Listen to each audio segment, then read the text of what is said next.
मुख्यमंत्री तसंच पालकमंत्री यांच्या मार्गदर्शनाखाली आमदार रवी राणा यांच्या पाठपुराव्यातून प्रधानमंत्री आवास योजनेअंतर्गत एकूण 4,256 लाभार्थ्यांना लाभ मंजूर करण्यात आला आहे।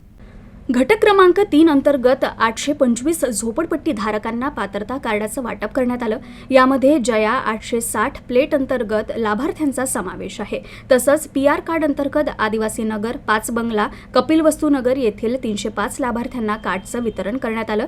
याशिवाय 1200 घरकुलांच्या सभासदांना घटक क्रमांक 4 अंतर्गत लाभ देण्यात आलाय। BMC अंतर्गत एकूण 4,256 लाभार्थ्यांना प्रधानमंत्री आवास योजनेचा लाभ मंजूर झाला असून MIS प्रणालीवरून मंजुरी काढण्यात आली आहे। या कार्यक्रमाला जिल्हाधिकारी डॉक्टर आशिष येरेकर, महानगरपालिका आयुक्त सौम्या शर्मा सांडक यांची प्रमुख उपस्थिती होती। यावेळी आमदार रवी राणा, आमदार संजय खोडके, आमदार सुलभा खोडके यांच्या हस्ते लाभार्थ्यांना प्रमाणपत्रांचं वितरण करण्यात आलं।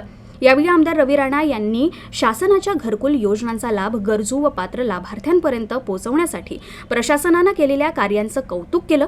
तसंच भविष्यातही नागरिकांच्या हक्काच्या घरासाठी आपला पाठपुरावा सुरूच राहील असा विश्वास व्यक्त केला।